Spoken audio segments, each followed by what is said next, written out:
Syederalon sekitar 144 hektar sawah irigasi di Kecamatan Indramakmur, Kabupaten Aceh Timur telah terbengkalai selama 4 musim tanam terakhir atau 2 tahun ini.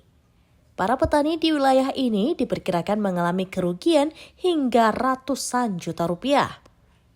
Menurut keterangan Zainal Abidin, seorang petani lokal di Indramakmur, sawah-sawah tersebut tidak dapat ditanami karena terjadinya sedimentasi di waduk dan kerusakan pada saluran irigasi yang mengalir ke lahan perkebunan PT PN 1. Sebagai upaya sementara, warga dari 4 desa yang terdampak yaitu Desa Sukamakmur, Desa Lu Imirah, Desa Jambulebo, dan Desa Blang Nisam telah melakukan gotong royong untuk memperbaiki pintu waduk dan saluran yang mengalami kerusakan parah. Zainal juga menyebutkan bahwa masalah ini telah dilaporkan ke Dinas Pertanian Hortikultura Kabupaten Aceh Timur. Kepala Dinas Pertanian Hortikultura Aceh Timur, Erwin Adlizar mengatakan bahwa lebih dari 144 hektar sawah di kawasan tersebut tidak dapat digunakan selama 4 musim tanam terakhir.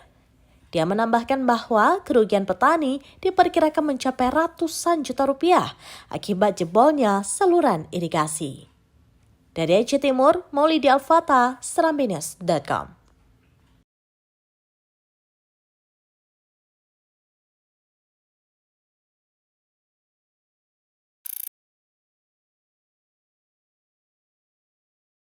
Download Tribun X sekarang, menghadirkan lokal menjadi Indonesia.